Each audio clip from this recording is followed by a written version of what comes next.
Stress. We all know what it is and we all handle it differently. Whether it's our thoughts speeding up or slowing down, eating our emotions or not at all, difficulty sleeping or just getting out of bed. Frankly, it sucks.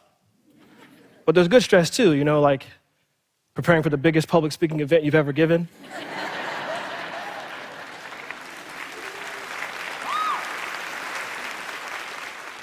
On a global platform. No, even the good stress can mess with you, but it's the bad stress that I came to talk about, and probably not for the reason you'd expect. I'm a relationship manager for affluent individuals, meaning I work with wealthy folks and their families, hip to hip, helping them achieve their financial goals. I like to keep the economy in mind because I know that whatever impacts the economy impacts my clients, and it turns out stress is impacting the economy in a massive way. What if I told you that by some estimates, the cost of work-related stress in the US is close to $300 billion annually? Workplace stress, the stress causing this massive impact, is related to productivity and wellness. Today, that's what we're here to talk about. And by the way, it's linked to employee disengagement, chronic diseases that impact your work, and work-related injuries and illnesses. And when you add up the cost of all 5 factors, it's an estimated $2.2 trillion annually. That represents 12% of our GDP. Now, I know what you're thinking. That is a lot of money. And how? Stress is this deeply personal thing. It's crazy to think that it could have such a massive impact. But consider this thought experiment to explain how. Imagine a single mother working a stressful job in a stress-filled environment where she sits 90% of the time. Maybe she doesn't have time to cook, so she chooses meals based off of convenience, which usually means what? Overly processed, high-sugar foods. Over time, this poor diet mixed with the stress from work leads to a chronic disease. Let's call it diabetes. Medical care costs her and the company more money, which means more stress. Now, she's worried about her health and making ends meet. So she's probably distracted and less productive, but she can't be, remember? She's a single mother. Now she's thinking, what if something happens to me? Who's gonna take care of my child? Who is gonna take care of my baby? More stress. Now take that scenario, tweak it whichever way you'd like, and lay it over the nation, and you might start to see how we run up against that multi-trillion-dollar cost. This all hits very close to home for me. My father's one of the hardest working and most intelligent people that I know. Don't get me wrong, Mom worked and provided too, but he definitely embraced the role of being the primary breadwinner. And I'm sure most of us can understand the stress and pressure that comes with taking care of our families. But when you combine that with workplace stress, do you know what could happen? Developing irreversible high blood pressure, eventually losing function of your kidneys, and spending a decade on dialysis, his fate. Now, I'm happy to report that he did get a kidney transplant just last year. However,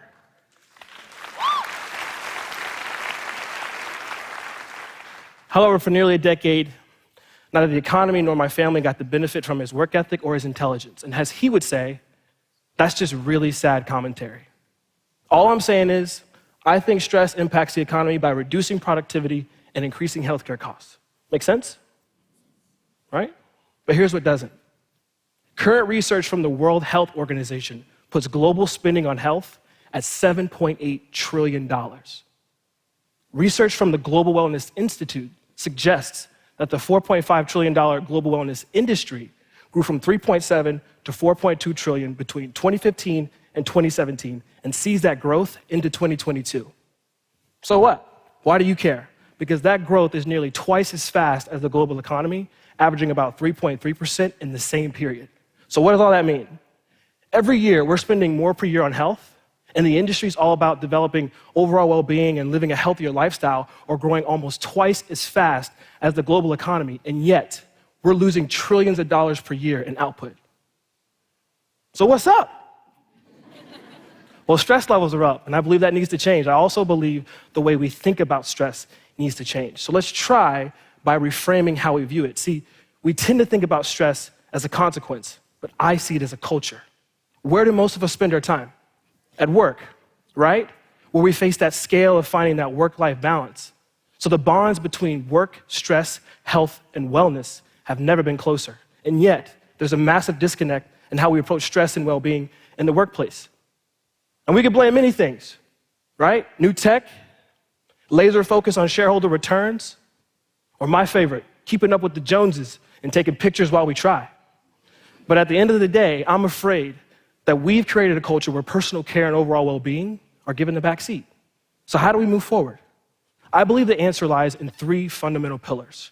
And if you find yourselves thinking, well, Rob, I've heard this before. Tell me something I don't know.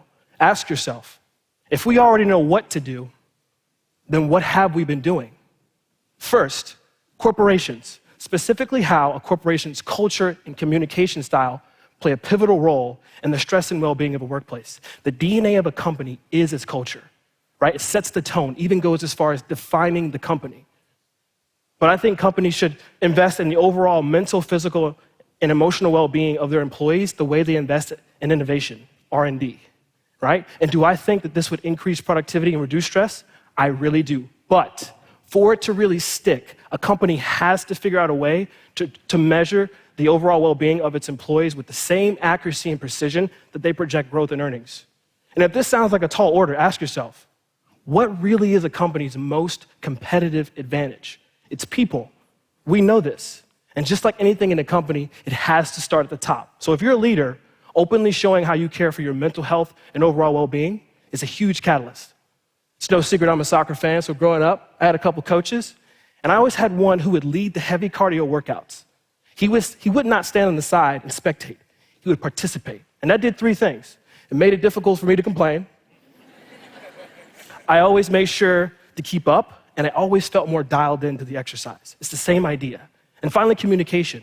In order for me to really help my clients achieve their financial goals, it requires that I actively listen and then respond. Let your employees tell you what stresses them out. Let them tell you what wellness benefits they need, and then act. And acting on what they tell you will show how serious you take that feedback, and I can't help but feel the company will win in the long run. Why? Because properly equipped employees will be more productive and less stressed. Next, I'd like to ask help from everyone's favorite uncle. That's right, the government has to play a role in this. The World Economic Forum and the Harvard School of Public Health estimate that from 2011 to 2030, major chronic diseases and mental illnesses will cost the global economy $47 trillion. And it's 2020. Now, I'm not saying stress causes all major chronic diseases or all mental illnesses, but even if a portion of it is, imagine how much lower that number could be if the government did what it does best. Serve as the enforcer, but in this case for higher workplace standards.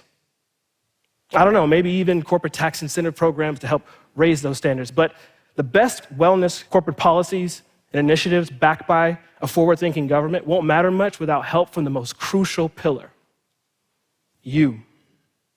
That's right, stress and managing it is so dynamic, you have to play your part, and it's gonna benefit you and the economy. Look, folks, I'm not a psychologist, okay? But I have taken steps to develop my own mental health and overall well-being, so here's my last 2 cents. I think a crucial first step is for everyone is to be honest with themselves. About what? About putting your mental, physical, and emotional well-being in the rear view and the damage it has caused. Honest about placing public opinion above self-preservation. Think social media. Honest about how we define ourselves and what actually does. Sure, your career contributes to a portion of who you are, but are we allowing it to define us just a little too much? And ask, is this bringing me the value I saw with what it cost me? And I don't just mean the dollars. For me, being honest meant taking a good hard look at my relationship with my thoughts, courage, and failure. Started years ago in this tournament, championship game. Coach comes to me and says, Rob Cook, you step up. We can't lose today. So I stepped up, failed, we lost. Thanks for laughing. Feels good. No, but after that, it stayed with me for a while, and to the point where any opportunity to step up, grow, develop, I'd quietly bow my head, step back. And then I discovered mindfulness, and I continue to develop it in my daily life to this day, to live in the present, and the now. Now, I get it, mindfulness may not be for everyone, but when I think of some of the most successful and impactful people, I see a common trend, mastery of their mental game, which includes stress management. It's all about developing awareness, acknowledgement, and acceptance of your current thoughts, emotions, environment, and physical state, right? Now, I didn't say never facing stress, but the management of that stress, that's the benefit, again, for you and the economy. I'll leave you with this thought. We all know that retirement is all about saving more now for later. What if we treated our mental health and overall well-being in the same capacity? Develop and save more of you now for later in life. Doing nothing means more cost, and worse, less time. And of the two, which can't you get back? So let's start moving this culture of stress forward and start living happier, healthier, and hopefully more productive lives. Thank you.